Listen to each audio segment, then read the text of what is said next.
Damjan, čestitke za tole pomembno zmago, ki pa je prišla po veliki živčnosti, veliki boju proti Elektri in pa boju proti zunanjim dejavnikom izven košarkarskega igrišča.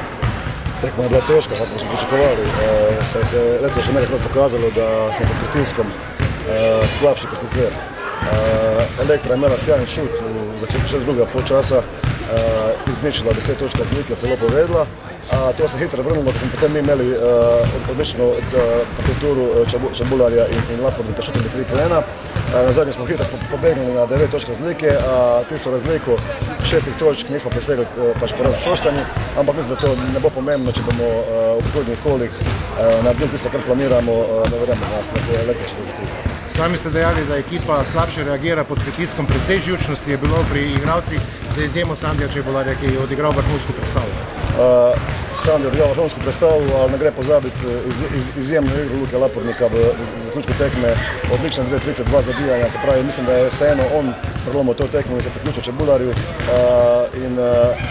Lahko sam predstavljamo, kaj bi bilo, če ne bi zdaj bilo Čebularja ali pa tega Lapordnika v situaciji, v kateri se nahajamo z Markusom Krenšovom, ki je enostavno že en lep čas ne more sedeti nikogar.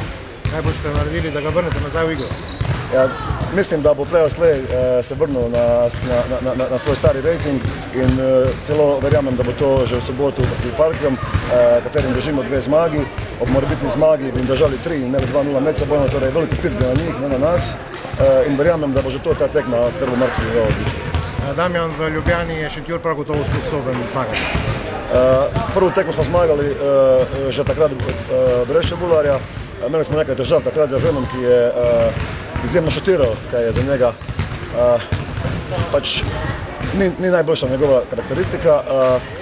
Kljub temu smo jih zmagali, mislim, da smo dali skoraj 100 točk in verjamem, da so Parklji taka ekipa, sicer zelo kvalitetna, tudi finančno podkovana, kupili so Žapo, vrnili so Janžo, imajo izkušenja Prejiča, Eržena in Jeršina, spravi ena odlična ekipa, ampak če smo premagali še boljšo Krku v Novem mestu, zakaj ne bi še Parklji igrali.